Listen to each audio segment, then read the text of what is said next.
ഉത്സവലഹരിയിലാണ്. അദ്ദേഹത്തെ കൊണ്ട് അത് സാധിപ്പിച്ചു എന്നത് മഅ്ദനി ഉസ്താദിന്റെ ശിക്ഷണത്തിന്റെ ഈ സ്ഥാപനത്തിന്റെ ഏറ്റവും വലിയ ഒരു ബറക്കത്താണ്. അത് അനുഭവിക്കുന്നുണ്ട് നാം. അള്ളാഹു അദ്ദേഹത്തിന് ആരോഗ്യത്തോടെ ദീർഘായുസ്സ് നൽകി അനുഗ്രഹിക്കുമാറാണ്. ആ ഒരു ബന്ധം ഉസ്താദ് അൻവാസിന്റെ പിന്നെ ചേലക്കൽ ഉസ്താദ്, ഞങ്ങൾ രണ്ടുപേരും ഒരേ ഉസ്താദിന്റെ ശിഷ്യന്മാരാണ്. ശിഷ്യന്മാരാണ്. അള്ളാഹു സുബ്ഹാനഹു വ തആല അദ്ദേഹം വിളിച്ചിട്ട് വരണം എന്ന് പറഞ്ഞപ്പോൾ ഇന്നലെയാണ് ഞാൻ പ്രസംഗം കേട്ടിരുന്നത്. എൻ്റെ മഹലിൽ ഒരു പരിപാടിയുടെ ഇന്നത്തേക്ക് മാറ്റിയെന്ന് മാത്രമാണ്. അതുകൊണ്ട് ആ സ്നേഹം അള്ളാഹു നിലനിർത്തി തരട്ടെ. ഈ സ്ഥാപനത്തിൽ നിന്ന് ഇറങ്ങുന്നത് മുത്താണ്. അത് തിരിച്ചറിയാൻ നമുക്ക് കഴിയണം. പക്ഷെ മഅ്ദനി എന്ന് പറയുന്ന ഒരു തീവ്രവാദ സിംബലിന്റെ മുമ്പിൽ നമ്മൾ ഇതൊക്കെ അറിയാതെ പോവുകയാണ്. അങ്ങനെ ഒന്ന് പ്രൊജക്റ്റ് ചെയ്ത് കാണിക്കുകയാണ്. അന്ന് പ്രൊജക്റ്റ് ചെയ്ത് കാണിക്കാൻ തീവണ്ടിക്ക് അകത്ത് യാത്ര ചെയ്യുന്നവൻ അറിയില്ല തീവണ്ടിയുടെ വലിപ്പം. ഇതിന് വലിയ ചക്രമുണ്ടെന്നും ഇതിന് ഇത്രയും നീളമുണ്ടെന്നും അവൻ അറിയില്ല. അവൻ ആകെ അറിയുന്ന അവരുടെ കമ്പാർട്ട്മെന്റ് മാത്രമാണ്. യഥാർത്ഥത്തിൽ അതാണ് അൻവാർ ശരിയുടെ മുമ്പിൽ നമ്മൾ.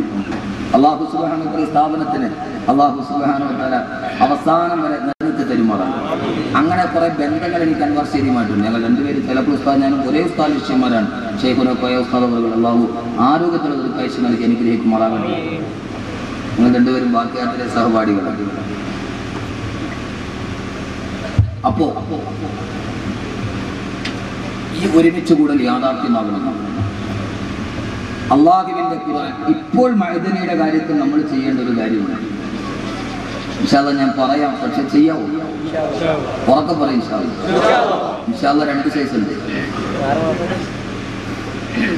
ഞാൻ പറഞ്ഞല്ലോ ഖുർആൻ എനിക്കൊരു ഇഷ്ടപ്പെട്ട വിഷയമാണ് ഖുർആൻ. ഒന്ന് ഇൻഷാ അല്ലാഹ് ഇസ്രായേലി ബനു ഇസ്രായേൽ പറഞ്ഞ ഇൻഷാ അല്ലാഹ്. മൂസാ നബി ചോദിച്ചു ചുമന്ന പശുവിനെ കൊണ്ടുവരാൻ. അപ്പൊ ബനു ഇസ്രായേൽ പറഞ്ഞു സൂറത്തുൽ ബഖറ ഇന്നാ ഇൻഷാ അല്ലാഹുവിന്റെ മുഖത്തത് നോക്കട്ടെ, കിട്ടിയ കൊണ്ടുവരാം.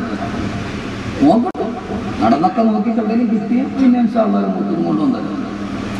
നോക്കട്ടെ ഉസ്താദെ പറ്റിയ അത് ഇൻഷാ അല്ലാഹ് ഇസ്രായേലി. വേറൊരു ഇൻഷാ അല്ലാഹ് ഉണ്ട്, ഇൻഷാ അല്ലാഹ് ഇസ്മായിൽ നബി പറഞ്ഞു ഇൻഷാ അല്ലാഹ്. വാപ്പ മരത്തിൽ കിടത്തിയിട്ട് കത്തി കഴുത്തിൽ വെച്ചിട്ട് മോനെ അറുക്കട്ടെ എന്ന് ചോദിച്ചപ്പോൾ മലന്ന് കിടന്നിട്ട് ഉപ്പാന്റെ മുഖത്ത് നോക്കിയിട്ട് വറുക്കുപ്പ സതജിദുനി ഇൻഷാ അല്ലാഹു മിനസ് സാബിരീൻ. ഉപ്പ ഇൻഷാ അല്ലാഹ് നമ്മൾ രണ്ടുപേരും സ്വർഗ്ഗത്തിലാണ്.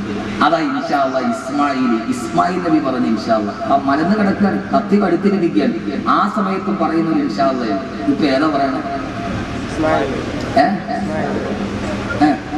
ഇത് പള്ളിയിൽ ആളുകൾ വന്നിട്ട് 40 ജമാഅത്തിന് വരാൻ പറയും. ഇൻഷാ അല്ലാഹ് അതിലെ ഓർമ്മമാരില്ലേ? അപ്പൊ പിന്നെ ആ വഴിക്ക് വരില്ല. ഇതിന്റെ പൊന്ന സഹോദരങ്ങളെ, ഇപ്പൊ ഏത് ഇൻഷാ അല്ലാഹ് നിങ്ങൾ പറഞ്ഞത്? ഇസ്മായിൽ നബിയുടെ ആണല്ലോ. അപ്പൊ എത്ര ഇസ്മായിൽ ഇവിടെ ഉണ്ടെന്ന് ഇപ്പൊ ഇൻഷാ അല്ലാഹ് അറിയാൻ പറ്റില്ല. അള്ളാഹു കാത്തുരക്ഷിക്കട്ടെ. മൂസയെ കൊല്ലാൻ തീരുമാനിച്ചു ഫിർഔൻ, മഅ്ദനിയെ കൊല്ലാൻ തീരുമാനിച്ചു അഭിനവകാല ഫിർഔൻ. യഥാർത്ഥത്തിൽ അതായിരുന്നത്. ഒരു കാല് പോയി നിന്നുള്ളൂ. മഅ്ദനിയും ഖുർആനും അങ്ങനെയല്ലേ?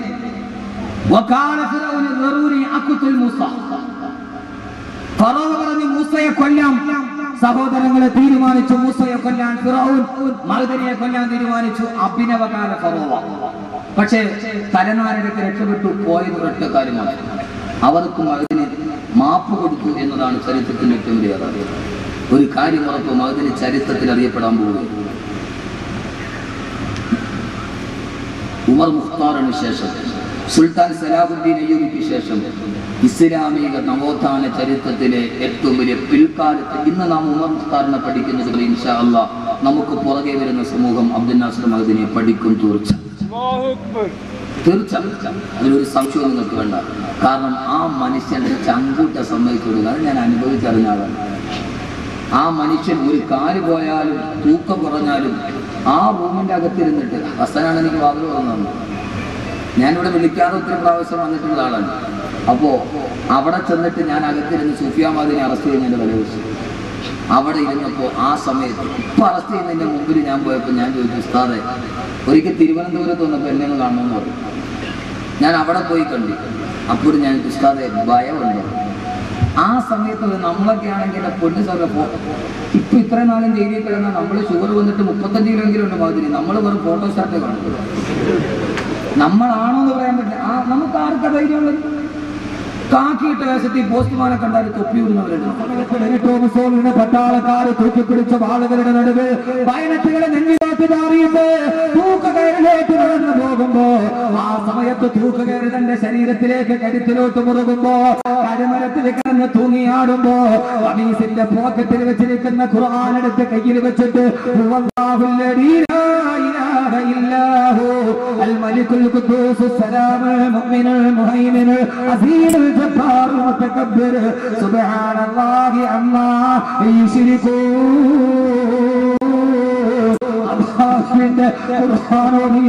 തൂക്കുമരത്തിലെ കിടന്ന് പിടഞ്ഞു വിരിച്ച ഉമർ മുഖ്താറിനെ പോലെ ഇൻഷാ അല്ലാഹ് അഹമ്മദ് കബീറിന്റെ പുറകെ വരുന്ന ഒരു സമൂഹം ഒരു കാലഘട്ടത്തിൽ ഉമർ മുഖ്താറിനെ പറഞ്ഞതുപോലെ പറഞ്ഞതുപോലെ ചരിത്രത്തിൽ പറയപ്പെടുന്ന ഒരു നാമമായി മൈലാകപ്പള്ളിയിലെ ഈ ചെറിയ പ്രദേശത്ത് അബ്ദുസ്സമദ് മാസ്റ്ററിന്റെ പൊന്നുമോൻ അബ്ദുൽ നാസർ എന്ന് പറയുന്ന ഒരു മനുഷ്യന്റെ ചരിത്രം പഠിക്കുന്ന കാലം വിദൂരമല്ല. പക്ഷെ ആ കാലത്തിന്റെ നടുവ് നമുക്ക് ചെയ്യേണ്ട ഒരു ജോലിയുണ്ട്. ഫറോവ തീരുമാനിച്ചു മൂസയെ കൊല്ലാൻ, അഭിനവകാര ഫറോവമാര് തീരുമാനിച്ചു അബ്ദുൽ നാസർ മഹദിനെ കൊല്ലാൻ. ആയിരക്കണക്കിന് ആളുകൾ ലോക സമൂഹം മുഴുവനും ഒരുമിച്ചുകൂടി കൊട്ടാര മധ്യത്തിൽ എല്ലാവരും നിൽക്കുമ്പോ ബഹുമാനപ്പെട്ട മൂസാ നബിയെ മധ്യത്തിൽ വെച്ചിട്ട് ഊരി പിടിച്ച വാളുമായി പട്ടാളക്കാർ കാത്തു നിൽക്കുമ്പോ സിംഹാസനത്തിൽ ചാരിയിരുന്നിട്ട് ഫറോവ പറഞ്ഞില്ലേ കൊല്ലുക കൊല്ലുക കൊല്ലുക എന്ന് ഫറോവ പറഞ്ഞപ്പോ ഇതേ അവസരമാണ് മഹദനിക്ക് അഗ്രഹാരതയിലെ ഇരുമ്പടിക്കുള്ളിൽ ആയിരക്കണക്കിന് തോക്കുധാരികൾ നാക്കി നിൽക്കുമ്പോ ഏടോ തിരശ്ശീലയിലെ ഫറോവ കൊല്ലാൻ തിരക്കഥ ഒരുക്കുമ്പോ സഹോദരങ്ങളെ നമുക്ക് ചരിത്രത്തിന്റെ ദൗത്യം ഏറ്റെടുക്കണ്ടേ? ഇവിടെ ഒരുമിച്ച് കൂടിയതിന്റെ ചരിത്രത്തിൽ നമ്മൾ അറിയപ്പെടണ്ടേ? അതുകൊണ്ട് അബ്ദുൽ നാസർ മഹദിനെ ഹൃദയത്തിൽ സ്നേഹിക്കുന്ന എന്റെ പ്രിയപ്പെട്ട ചെറുപ്പക്കാരോട് ആവേശമല്ല ചെറുപ്പക്കാരെ വേണ്ടത്. ഏത് ആവേശമാണെന്നറിയുമോ? വകതിരിവുള്ള ആവേശം വേണം, വാക്കുകളുടെ ജൽപ്പനങ്ങൾക്കല്ല. ആ സമയത്ത് ഫറോവയുടെ കൊട്ടാരത്തിന്റെ നടുവിൽ ചരിത്രം പറയട്ടെ, ഫിറഔൻ പറയുകയാണ് സഹോദരങ്ങളെ മൂസയെ കൊല്ലാൻ പറയുമ്പോ ആയിരക്കണക്കിന് ആളുകള് പടയാളികൾ കുന്തുപൊന്നിട്ട് നിൽക്കുമ്പോ ആ സമയത്തറാ ഫറോവയുടെ സിംഹാസനത്തിന്റെ ചുവട്ട് ഒരു ആളനക്കമുണ്ടായി. ആ സമയത്ത് ചാടി എഴുന്നേറ്റിട്ട് ഒരാൾ പറഞ്ഞു ഇല്ല ഇല്ല, മൂസയെ കൊല്ലാൻ ഞാൻ സമ്മതിക്കില്ല. അല്ലാഹുവിന്റെ ഖുർആൻ പറയട്ടെ, വകാല റജുലുൻ മുഅ്മിനുൻ മിൻ ആരി ഫിർഔന യക്തുമു ഈമാനഹു അതഖ്തുലൂന റജുലൻ അൻ യഖൂല റബ്ബി അല്ലാഹ് വഖദ് ജാഅകും ബിൽ ബയ്യിനാതി മിൻ റബ്ബികും. ആ സമയത്ത് ഖുർആൻ പറയുകയാണ് ഫറോവയുടെ സിംഹാസനത്തിന്റെ തൊട്ടടുത്ത് ചാടി എഴുന്നേറ്റ് ആരെന്നറിയോ? വകാല റജുലുൻ ഒരാണത്തമുള്ള ആൺകുട്ടി ചാടി എഴുന്നേറ്റു. ആൾത്തലപ്പുകളെ കണ്ടിട്ട് ഭയന്നില്ല, കുന്തം കണ്ടിട്ട് ഭയന്നില്ല. ചാടി എഴുന്നേറ്റിട്ട് ചോദിച്ചു എന്താ നിങ്ങൾ ചെയ്യുന്നത്? അയാൾ ഫറോവയുടെ കുടുംബത്തിൽപ്പെട്ട ആളാണ്. അയാൾ വിളിച്ചു ചോദിച്ചു എന്താ നിങ്ങൾ ചെയ്യുന്നത്? അതഖ്തുലൂന റജുലൻ അൻ യഖൂല റബ്ബി അല്ലാഹുവിനെ കുറിച്ച് പറഞ്ഞതിന്റെ പേര്, സത്യം വിളിച്ചു പറഞ്ഞതിന്റെ പേര് ഈ പാവപ്പെട്ട ചെറുപ്പക്കാരനെ നിങ്ങൾ കൊല്ലാൻ പോകുന്നവോ? ആ മനുഷ്യൻ പരിസരം ശ്രദ്ധിച്ചില്ല, സാഹചര്യങ്ങൾ ശ്രദ്ധിച്ചില്ല. ചാടി എഴുന്നേറ്റിട്ട് പറഞ്ഞു ഇല്ല ഇല്ല, എന്റെ സ്ഥിരകളെ ഒരൽപ്പമെങ്കിലും ജീവൻ അവസാനിക്കുന്നിടത്തോളം കാലം ഞാനത് സമ്മതിക്കില്ലെന്ന് പറഞ്ഞ ചെറുപ്പക്കാരനെ പോലെ എന്റെ പ്രിയപ്പെട്ട സഹോദരങ്ങള് ആണത്തമുള്ള ആൺകുട്ടിയാവണം. ആണത്തമുള്ള ആൺകുട്ടിയാണെന്നറിയോ? റമദാൻ 30 നോമ്പ് പിടിച്ചിട്ട് പെരുന്നാളിന് രാവിലെ പെരുന്നാൾ നിസ്കാരവും മൈനാഗപ്പള്ളി പള്ളിയിൽ കഴിഞ്ഞിട്ട് അങ്ങനെ കരുനാഗപ്പള്ളി തിയേറ്ററിൽ പോയി യഥാതാർ മമ്മൂട്ടി റിലീസ് പടത്തിന്റെ ആദ്യത്തെ ടിക്കറ്റ് എടുത്തിട്ട് തക്ബീർ വിളിക്കുന്നവൻ ആണത്തമുള്ള ആൺകുട്ടിയല്ല. റമദാൻ കഴിയുന്ന പെരുന്നാളിന്റെ പകലില് ലോഹർ നിസ്കാരമല്ല, പെരുന്നാൾ നിസ്കാരം കഴിഞ്ഞ് ബിവറേജ് കോർപ്പറേഷനിലെ ലൈൻ നിന്നിട്ട് തലയുടെ മുകളിലൂടെ ചാടിയെടുത്തേക്ക് 10 കുപ്പി കക്ഷത്തിന്റെ ഇടയിൽ പിടിച്ച് ആവാസത്തോടെ ആണത്തമുള്ള ആൺകുട്ടിയല്ല. ആരാമോനെ ആണത്തമുള്ള ആൺകുട്ടിയാരാ? അഭിനവകാല ഫറോവമാരുടെ മുമ്പിൽ അബ്ദുന്നാസർമാതിൽ ജയിലിലടഞ്ഞാലും ഞങ്ങളതിനെ സമ്മതിക്കില്ലെന്ന് പറയുന്ന ഫറോവയുടെ സിംഹാസനത്തിന്റെ തൊട്ടടുത്ത് ചാടി എഴുന്നേറ്റ ഒരു റജുലായി മാറാൻ, ആണത്തമുള്ള ആൺകുട്ടിയായി മാറാൻ കഴിയണം. അല്ലാഹു തൗഫീഖ് നൽകട്ടെ, അല്ലാഹു തൗഫീഖ് നൽകട്ടെ. ആണത്തമുള്ള ആൺകുട്ടിയാവേണ്ടത് എങ്ങനെയാ സഹോദരങ്ങളെ? അതെങ്ങനെയെന്നറിയോ? ഇവിടെ നിന്നിട്ട് കുരു തക്ബീർ വിളിച്ചാൽ ദൗത്യം തീരുമോ? അത് നമ്മുടെ സമരത്തിന്റെ ഭാഗമാണ്, അത് പ്രതിഷേധത്തിന്റെ ഭാഗമാണ്. പക്ഷേ കർമ്മപദത്തിൽ കടന്നു വരണം. ആണത്തമുള്ള ആൺകുട്ടിയാരെന്നറിയോ? ആണത്തമുള്ള ആൺകുട്ടിയാരെന്നറിയോ? ഇപ്പോൾ ചെയ്തതെന്താ? അബ്ദുൽ നാസർ മഅദനി ഉസ്താദ് കേരളത്തിന്റെ അങ്ങോളം ഇങ്ങോളമുള്ള പള്ളികളിൽ പ്രസംഗിച്ചു നടന്നു. കഴിഞ്ഞ ആഴ്ച കാസർഗോഡ് പ്രസംഗിച്ചപ്പോ ഞാൻ പറഞ്ഞു, അബ്ദുൽ നാസർ മഅദനി വഅദ് പറഞ്ഞിട്ട് പൈസ പിരിച്ചുണ്ടാക്കിയ പള്ളിയുടെ മിഹ്റാബിൽ എല്ലാവരും ഒത്തിരുന്നിട്ടൊന്ന് ദുആ ചെയ്താ എപ്പോഴേ മഅദനി ജയിലിൽ നിറങ്ങുമായിരുന്നു. സഹോദരങ്ങളെ, അഹമ്മദ് കബീർ വഅദ് പറഞ്ഞ് പിരിക്കാറുണ്ട്, പക്ഷേ പിന്നീട് അഹമ്മദ് കബീറിനെ ഓർക്കാൻ ആളുകൾ ഉണ്ടാവില്ല. അബ്ദുൽ നാസർ മഅദനി പിരിച്ചു കൊടുത്തിട്ടുണ്ടാക്കിയ പള്ളിയുടെ മിഹ്റാബിൽ ഒന്നിച്ച് 27 അവരുടെ ദുആ ഉണ്ടായാൽ എപ്പോഴേ അദ്ദേഹം തിരിച്ചിറങ്ങുമായിരുന്നു. നന്ദി കെട്ടവർഗം തിരിഞ്ഞുകുത്തി. സഹോദരങ്ങളെ, അതുകൊണ്ട് നമുക്ക് ചെയ്യാനുണ്ട്.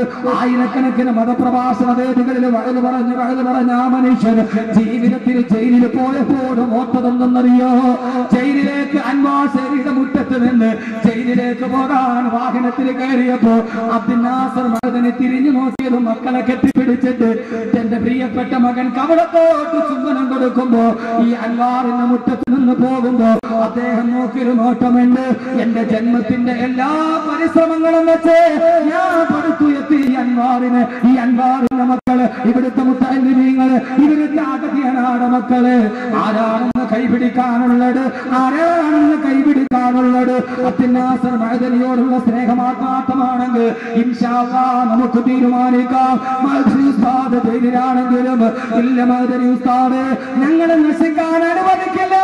ഞങ്ങളുടെ ജീവിതത്തിൽ 3 നേരത്തെ ഭക്ഷണം കഴിച്ചിട്ട് ഒരു ദിവസം 10 രൂപ ബാക്കിയുണ്ടെങ്കിൽ അൻവാറിനെ ഞങ്ങൾ പിടിച്ചു നിർത്തുമെന്ന് പറയാം. അബ്ദുൽ നാസർ മഅദനിയുടെ ശരീരമേ ജയിലിലുള്ളൂ. റൂഹിനിക്കുന്നത് അൻവാറിന്റെ ഉള്ളിലാ, റൂഹിനിക്കുന്നത് അൻവാറിന്റെ മക്കളുടെ അടുത്താണ്. ഇല്ല, ഫറോവയുടെ സിംഹാസനത്തിന്റെ ചാരത്തിൽ നേട്ട് നിന്നിട്ട് ചരിത്രത്തിന്റെ ദൗത്യം നിർവഹിച്ച ഒരു ആൺകുട്ടിയുടെ ധർമ്മമേടെന്നറിയോ? ഇപ്പൊ നമ്മൾ ചെയ്യേണ്ട ഏറ്റവും വലിയ ദൗത്യം എന്റെ സഹോദരങ്ങളെ ഈ അൻവാറിനെ ഒന്ന് പിടിച്ചു നിർത്തണം. അബ്ദുൽ നാസർ മഅദനിയുടെ ജന്മത്തിന്റെ സാഫല്യം ഉണ്ടാകണം. അങ്ങനത്തെ ആൺകുട്ടിയായി മാറണം. ആ ആൺകുട്ടികൾക്ക് വേണ്ടിയാണ് ചരിത്രം വഴിമാറി നിന്നത്. ആ ആൺകുട്ടികൾക്ക് വേണ്ടിയേ ചരിത്രം പറഞ്ഞിട്ടുള്ളൂ. ചെറുപ്പക്കാരെ, നിങ്ങളെ പോലൊരു ആൺകുട്ടിയല്ലേ ബഹുമാനപ്പെട്ട ഖുബൈബ് ഇബ്നു അദി റളിയല്ലാഹു അൻഹു. ഖുബൈബ് റളിയല്ലാഹു അൻഹുവിനെ തൂക്കിലേറ്റിയപ്പോ കഴുമരത്തിന്റെ മുമ്പിലോട്ട് നടത്തിക്കൊണ്ടു പോവുകയാണ്. തൊലിയുരിഞ്ഞ സുന്ദരി പെണ്ണിനെ കാണിച്ചിട്ട് മക്കാ ഖുറൈശികൾ ചോദിച്ചില്ലേ, ഏ ഖുബൈബേ അലൈക നഈമു ദുനിയാ, ഈ ദുനിയാവിലെ സർവ്വാഡംബരങ്ങൾ നിനക്ക് തരാണ്. അല്ലാഹുവിനെ തള്ളി പറയാൻ പറഞ്ഞപ്പോ, റസൂലിനെ തള്ളി പറയാൻ പറഞ്ഞപ്പോ, സുന്ദരി പെണ്ണിന്റെ ചൂടും അനുഭവിക്കാൻ അവസരം ചൂണ്ടിക്കാണിച്ചപ്പോ ആ സമയത്ത് കരുമരത്തിന്റെ നേരെ നടഞ്ഞതെന്ന് കരുമരത്തിന്റെ തൂക്കുകയറെടുത്ത് കരുമരത്തിന്റെ തൂക്കുകയറ് സ്വന്തം കഴുത്തിലോട്ട് എടുത്തിട്ടിട്ട് ആ കരുമരത്തിൽ കിടന്ന് ഖുബൈബ് റളിയല്ലാഹു അൻഹു പിടയുമ്പോ, സഹോദരങ്ങളെ, അല്ലാഹുവിന്റെ ഖുർആൻ സ്വാഗതം പറഞ്ഞില്ലേ?